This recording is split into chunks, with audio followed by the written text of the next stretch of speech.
Hello everyone and welcome to another episode of Selling Greenville, your favorite real estate podcast here in lovely Greenville, South Carolina. I'm your host as always, Stan McCune, realtor right here in the upstate of South Carolina, and you can find all of my contact information in the show notes if you need to reach out to me for any of your real estate needs. Please go ahead and avail yourself of my contact information because I'd love to meet new people. I'd love to make new clients, all of those things. So please let me know. And as well, if you like the show at all, please hit the little subscribe button. If you're using the Apple Podcast app, whether on your computer or whether on your phone or some iPad, some other device, please scroll down from the show page, from the show section of your app, and go ahead and hit the 5-star button and leave a short little review. I'd really appreciate that. This is show 150, which kind of blows my mind that I've done 150 episodes of this show. It's been crazy. It's been a fun time. I'm glad for the opportunity that I've had to keep doing this, and it's just every time we hit a milestone like this, I'm just grateful again for this opportunity, and as well for you guys. I'm really grateful for you guys, my listeners. You encourage me to keep this going. You give me ideas for episodes, and listen, I just appreciate all of that. And for those of you that have been clients, I appreciate you guys even more. And hopefully some of you that haven't yet, but have the opportunity to become my clients in the future, I appreciate you guys and everyone in between, anyone that's listening to this. So today, I want to talk about, this is just a little bit random, but it's just something that I've been mulling over in my head. As you guys that listen to the show quite a bit know, I moved recently from Greer, from a production-built neighborhood known as Chartwell Estates, to a basically not a subdivision, actually to an older home that had already been renovated. I got myself a little bit of acreage. I got out of an HOA, all of that. Some things that my family and I decided was what we needed for the stage of life that we're in right now. And in moving, I really experienced a lot of different things, but specifically when I was at Chartwell Estates, I was in that neighborhood for 3 years. Great neighborhood, and I really enjoyed my time there.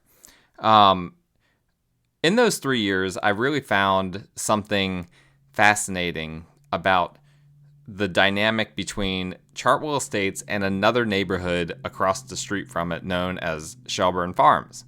Now, the reason why I find this a dynamic between these two neighborhoods interesting is because they were both built roughly around the same time.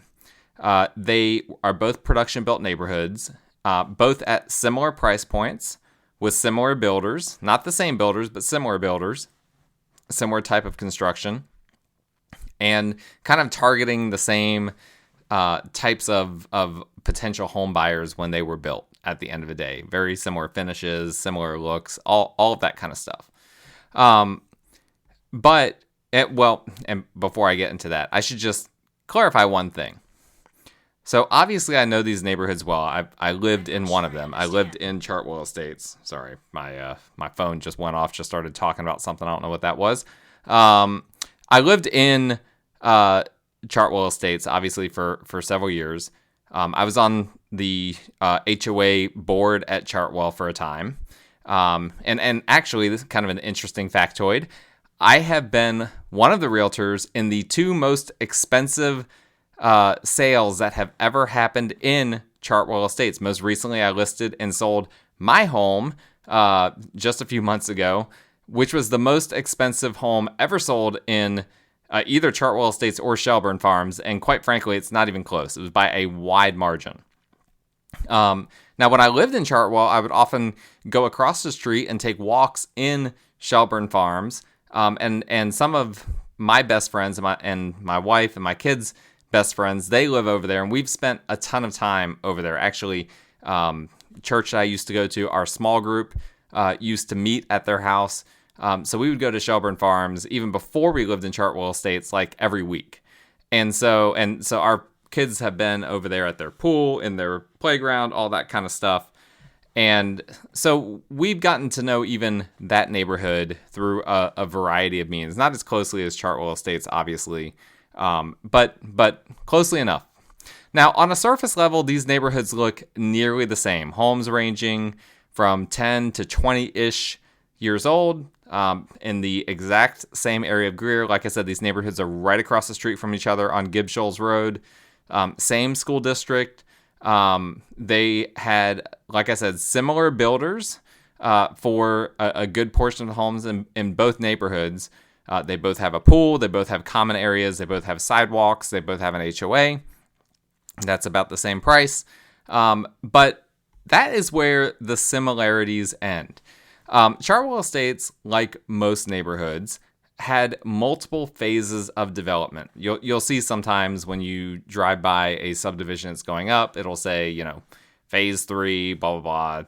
And then it'll invariably say prices starting in the low 200s, but that sign is like 5 years old, and actually prices are now in the mid 300s for the cheapest home. So I get questions about that sometimes. Isn't that false advertising? It's like, no, well, I think technically it's just an old sign. They can get away with it. Anyway, it's not uncommon for neighborhoods to have multiple phases of development. All that means is that they're opening up one area of the neighborhood, developing that. Once they sell enough of that part of the neighborhood, then they open up another part of the neighborhood, will develop that, sell that, and then it just keeps going. And then they just keep opening up various parts of the neighborhood. And those are all just different phases. What's unique about Chartwell Estates is that among these different phases, there were at least 4 different builders that built in the neighborhood. And to my knowledge, I don't think that was the case at all at Shelburne Farms. I believe all of Shelburne Farms was built by Ryan Holmes. I'm not aware that there was a second developer at any point in Shelburne Farms, but in Chartwell Estates, there was a variety of builders. The 2 biggest ones were Seppala and SK Builders.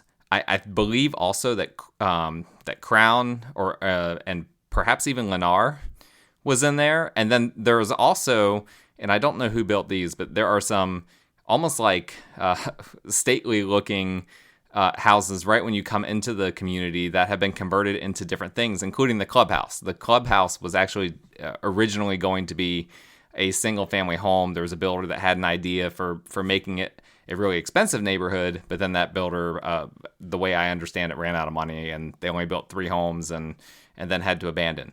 So long story short, you've got one neighborhood, Chartwell Estates, that looks very different when you actually pay attention than this other neighborhood, Shelburne Farms, that was all built by the same builder. Chartwell Estates has just, and again, if you look at it on a superficial level, you won't notice it, but if you look closely, you drive around, you'll see, oh, these homes on this side of the neighborhood look different than on this side of the neighborhood.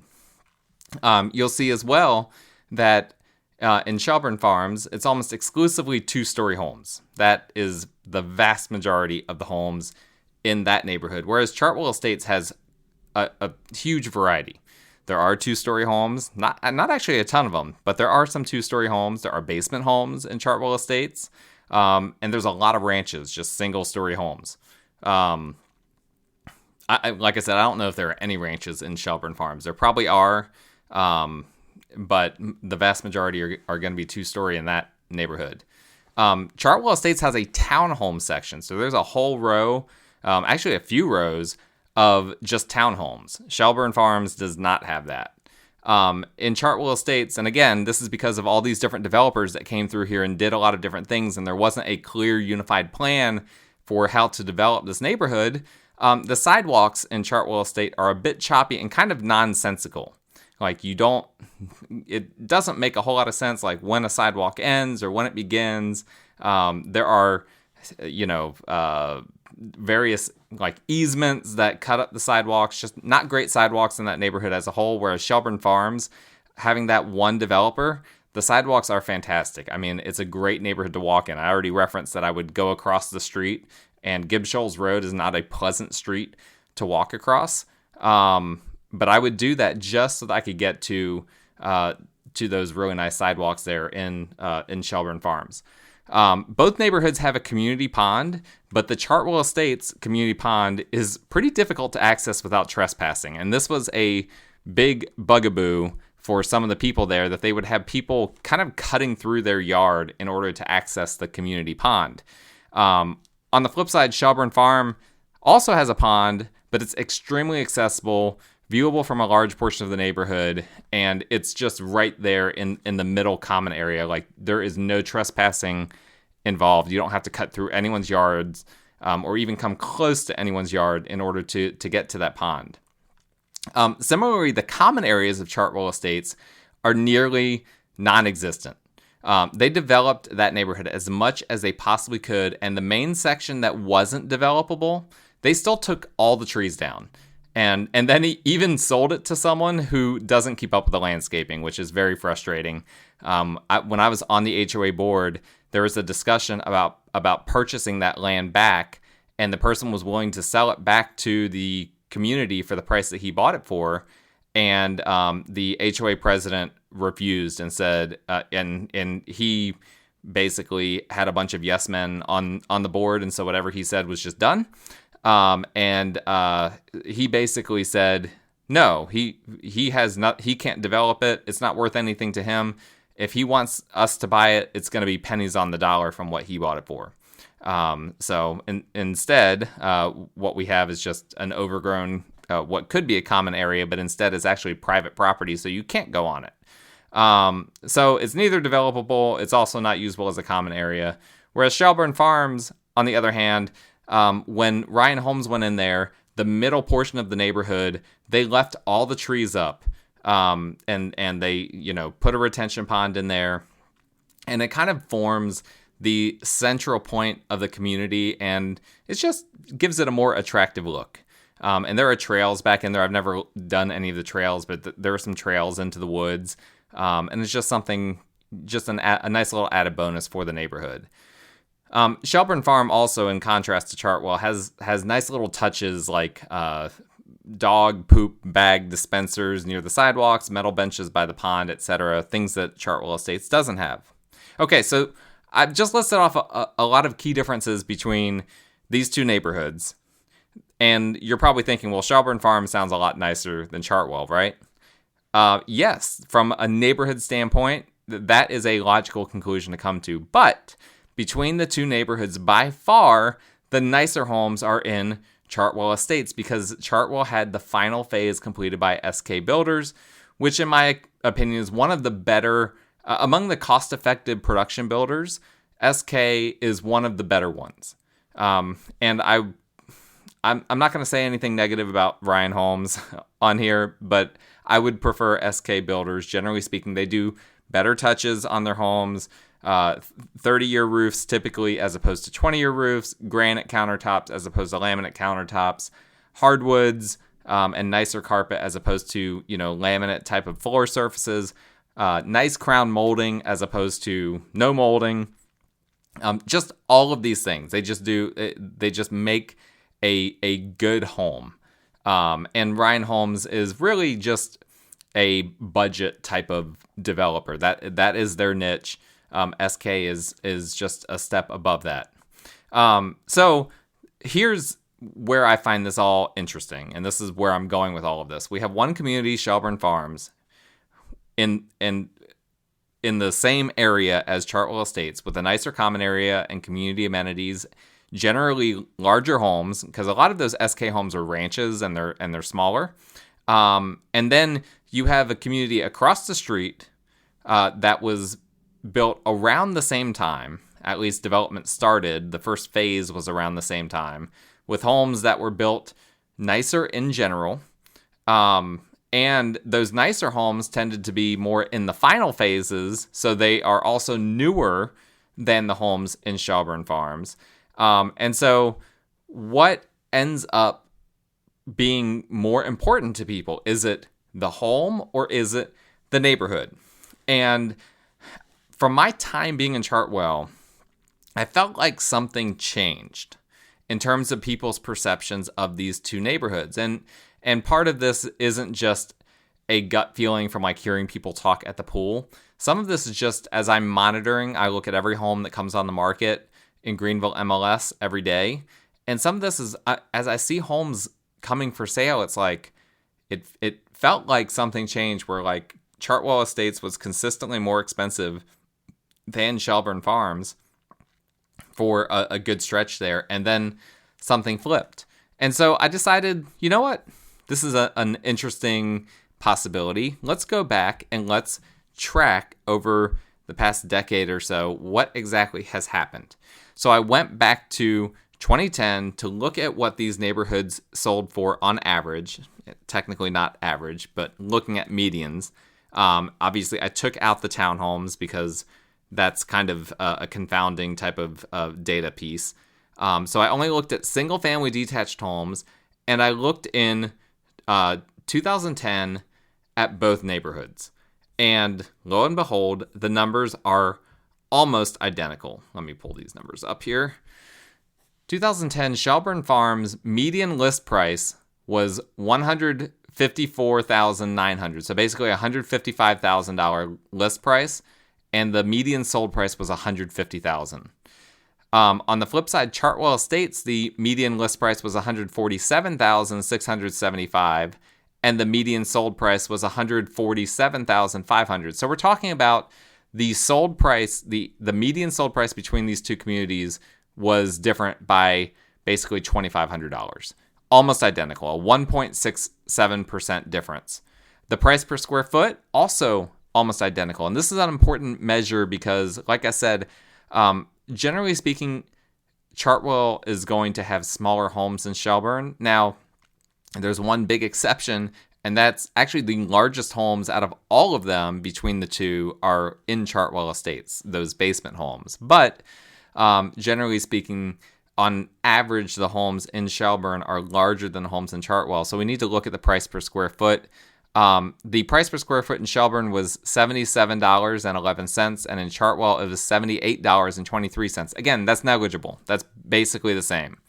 And let me pause for 1 second and just say this. I've mentioned this before, but it bears repeating. When we look at the price per square foot, homes that are smaller in neighborhoods, the smaller homes tend to have a larger price per square foot. And there's a very simple reason for that, and that's that ultimately a home or a neighborhood will command a certain value regardless of the size of the home. If it has 3 bedrooms and it has 2 bathrooms, it's just not going to sell below a certain price point. It doesn't matter if it's 1,100 square feet or 1,300 square feet. There's going to be a bottom. And usually that bottom is not as great of a difference. There's not as great of a difference between where that bottom is versus where the price would be if the home were slightly larger. So what we see is typically in a neighborhood, the smallest homes have a higher price per square foot number than the larger homes. That's a very commonplace thing that we see. So we need to keep that in mind. So to account for that, what I then also did was I said, well, let's just look at the homes that are between 1,400 and 2,000 square feet. I did 1,400 to 2,200 square feet because I wanted to take out those like 1,000 to 1,300 square foot homes because Shelburne Farms just doesn't have very many homes that size. So I wanted to see what the difference was there. Shelburne Farms in 2010, those homes, it was the same price. Again, basically all Shelburne Farms homes are going to be between 1,400 and 2,200 square feet. It was $150,000 was the median. For Chartwell, it was $145,200. So Chartwell a little bit cheaper than Shelburne Farms in 2010. Now, I would be remiss if I didn't mention that Chartwell Estates still had not finished construction in 2010. There were still homes being built. It still hadn't finished. I don't even know if it had entered the final phase yet. I'd have to do a lot of research to figure that out. It's not easy to figure that out. Either they hadn't started the final phase yet, or they were in the final phase and it hadn't been completed yet. And so we still have actually a couple more years of new construction happening in Chartwell Estates before that neighborhood is completely phased out. And so that's a really important consideration when we're looking at that. That's going to have a direct impact on these numbers. So let's jump ahead 5 years when all construction is complete between both neighborhoods. Shelburne Farms now at this point starts to pull away a little bit. The median list price was basically $180,000 for Shelburne Farms, as opposed to Chartwell was $170,000. That's a 5.5% difference. The median sold price in Shelburne was $177,000. In Chartwell, it was $167,500, also a little more than a 5% difference. The price per square foot, again, Chartwell with the smaller homes has a slightly higher price per square foot of $95.93. Shelburne was $90.29.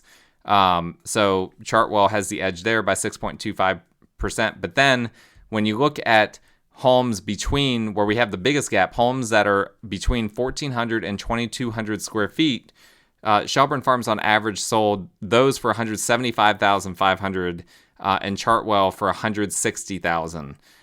And so I draw a few conclusions for that. First off, we have some moderate price gains happening. Remember that we're still in between 2010 and 2015, still pulling out of the Great Recession. Prices from 2010 through 2012 basically didn't go up. And so if it sounds kind of crazy that the average price in Shelburne Farms in 5 years went from $150,000 to $177,000, that's not very much.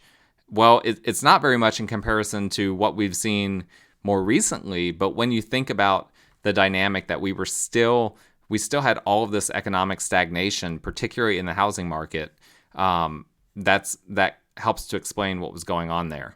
But now we're starting to see the median sold price went from Shelburne being only 1.67% different to now it's 5.34% greater than Chartwell Estates. And so advantage to neighborhood versus home quality so far, 2015. All right, let's jump ahead another 5 years. And I'm trying not to get too data heavy here, so just bear with me. This is going somewhere. But if we jump ahead another 5 years to 2020, something very interesting happens, and that is that the trend reverses. Now, the median list price in Shelburne Farms has now jumped up to $210,000, but in Chartwell it's $235,000. Now Chartwell has completely reversed the script. Remember, it was behind basically 5.5% in 2015. In 2020, it's now basically 12% higher list price than Shelburne Farms, and the sold price is 8.22% higher than Shelburne Farms, which sold for actually above what it was listed for. It sold for $213,000 as the median, and the Chartwell median was $230,500. The price per square foot, again, now Chartwell extends to a 12% difference from Chartwell was $118.23 per square foot. Shelburne Farms was $105.56 per square foot. And then if we look at again, that between 1,400 to 2,200 square foot range homes, just to try to keep things as equal as possible between these two neighborhoods, there's even a bigger gap. Chartwell Estates sold those homes on average for $227,500, and Shelburne Farms was at $196,750. So that's a 15.63% difference. So in 2020, Chartwell was dominating all of these numbers versus Shelburne Farms, after Shelburne Farms had been moderately winning in these categories for all of these years. So what was happening? All right, I've got some theories here. In 2020, we now have Shelburne Farms approaching, as a community, about 20 years old. Now, for production-built homes with builder-grade types of finishes, this is a bad time. Once they reach the age of 20 years old, it's a bad time for several reasons. I've already alluded to many of these homes, when they're built, they have, by like a Ryan Homes type of builder, they have 20-year roofs. So guess what? 20 years later, if they have not replaced those roofs, now those roofs are at the end of their lifespans. Well, what about other big things, AC units, water heaters, and kitchen appliances, those all are well past their normal lifespan at the 20-year mark. And guess what? A lot of people are trying to hang on for dear life, trying not to have to replace that AC unit, trying not to have to replace that water heater. Maybe they have, replaced some of the elements in the water heater, but it's rusted out. It's not doing well. And so, these homes come on the market and people see, all these things, all these big ticket items really are needing to be replaced or are close to needing to be replaced. Additionally, you consider the interior elements of a builder grade home. A lot of things are going to be laminate. You're going to have laminate flooring. You're going to have laminate countertops in the kitchen, maybe even in the bathrooms. A lot of situations where flooring and countertops and whatnot are just going to have a tremendous amount of wear and tear. You're going to have cheap windows that after 20 years, cheap windows just really start to fail. Honestly, it starts happening sooner than that. So all of these builder grade things that would have been utilized in this neighborhood, they're just going to start falling apart. And, that happens well before that 20-year marker. But just once these homes are starting to be sold around that time period, all of these things add up, and it hurts the resale value of these homes if they have not been updated. And even if they have been updated, you consider that all the homes in the neighborhood that have sold are now hurting the homes that have been updated. So there's a lot of factors when it comes to all of this.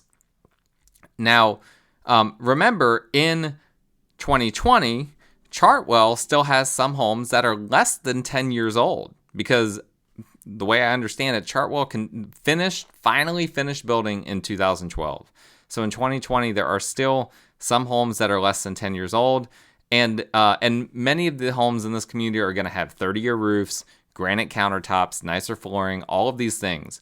And so in spite of the nicer neighborhood dynamics over at Shelburne Farms, we had this other dynamic going on in 2020 where that neighborhood had kind of reached, the middle-aged, the I don't know what you want to call it, the crisis point of production-built homes that happens when they're around that 20-year mark, that they tend to, that it didn't go down in value. Obviously, we still saw a value increase, but in contrast to another neighborhood, in this case, Chartwell Estates, that had homes that were newer, it hurt Shelburne Farms in comparison. However, since COVID, community amenities have been really, really important to a lot of people.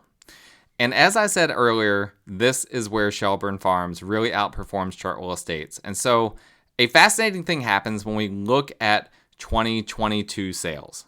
And so that's what I did. I looked at what happened the past year. Not only did Shelburne Farms recover, but it outperformed Chartwell Estates more than it had at any other time, with the only exception being price per square foot. But even there, it pulled the price per square foot substantially closer. So here's what happened in 2022. The median list price in Shelburne Farms jumped all the way to $328,000. $328,000. It was $210,000 on average, or median, in 2020. It jumped all the way to $328,000 in 2022. Chartwell Estates, on the other hand, was at $269,450. Massive difference, almost an 18% difference with Shelburne Farms ahead. The median sold price at Shelburne, $323,500, just a tick below what the list price was. Chartwell actually sold for more than list price at $272,450, but that's still a 15.78% difference in favor of Shelburne Farms. The price per square foot, like I said, Chartwell was ahead, but it was only ahead 7.21%. Remember, it was ahead 12% in 2020, so even that gap narrowed, with the numbers being 162.48 per square foot for Shelburne Farms, and Chartwell was $174.19. So even that gap, Chartwell is always going to beat, unless something weird happens, I think will always beat Shelburne Farms on price per square foot, simply because of having those smaller ranch homes. But even that gap got closed. And then if you want to look at that between 1,400 to 2,200 square foot range in order to keep things as fair and equal as possible, Shelburne Farms still ahead by 13%. It was on average $316,000 for the median sale, not on average, for the median sale, and Chartwell was $275,000. So really a very interesting turn of events that we had that happened in just a 2-year period of time. And at the end of the day, here is my conclusion. In our current housing climate, homes and communities with good amenities and laid out in a cohesive way. In other words, in the neighborhood, the homes are laid out in a cohesive way. They have good amenities. It's a good neighborhood to run in. It's a good neighborhood to walk in. It's a good neighborhood to have a dog in, to have kids, all of those types of things. They punch way above their weight in comparison to homes and communities that don't have those things. And what that means, among other things, is that having a good HOA board is more important now than ever. Having a good HOA board that knows how to guide a community and to use community funds is super duper important. But also, a big conclusion that I have is beyond all of that is we do need to be more aware when we're building in production-built neighborhoods of that 20-year marker. That is a really important marker. If you don't intend to update your home over the years, you probably need to consider selling before you get close to that 20-year marker for a production-built home. Now, if it's different, I think, if you do intend to upgrade your home, but then you have to remember, and this is the big deal, in production-built neighborhoods where all the homes are the same, that you don't over-improve your home. Because just like I said that there is a floor whereby in these neighborhoods homes will not sell below that floor, even if they're small, there's always a ceiling whereby homes won't sell above that ceiling. And at the very least, appraisers will keep that ceiling in check. They will make sure that homes do not exceed a certain price point. And it doesn't matter whether you put in the nicest granite in the world. It doesn't matter whether you put in the most expensive hardwood floors in the world. People are going to still treat your home like a production-built home at the end of the day, even with those types of updates that you've done. And so when we're looking at neighborhoods, there are different things to keep in mind in terms of where values will go over the years. But I think one thing we need to give more consideration to is what the neighborhood as a whole is doing. Is the neighborhood as a whole going in the right direction? And I'm not just talking about from a deferred maintenance standpoint, or there are a lot of people that have deferred maintenance, that have junky cars, out on the street, all of these types of things. But is the community laid out well? Is it logical? Do they have nice common areas? Do they keep up with their pool area? Is it friendly for animals? Is it friendly for kids? All of these types of things that directly impacts home values in a very real way. And what we've seen is a dramatic reversal, even in spite of Shelburne Farms not having as nice a homes as Chartwell Estates does, generally speaking. Their home values have gone up dramatically in recent years, and my personal opinion is that is directly related to the neighborhood.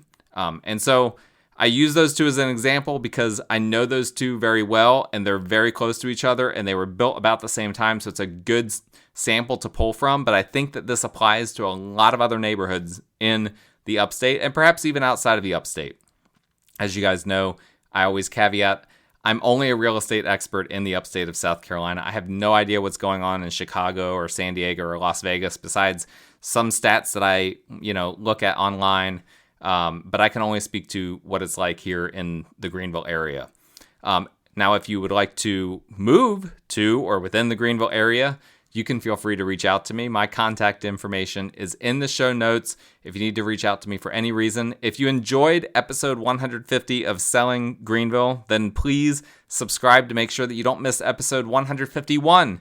I will be releasing episodes every single week as long as I can. And so we'll have another one hopefully next week. And I would appreciate if you guys could hit the subscribe button, scroll down in your app and hit the 5-star button. Leave a short little review if you don't mind.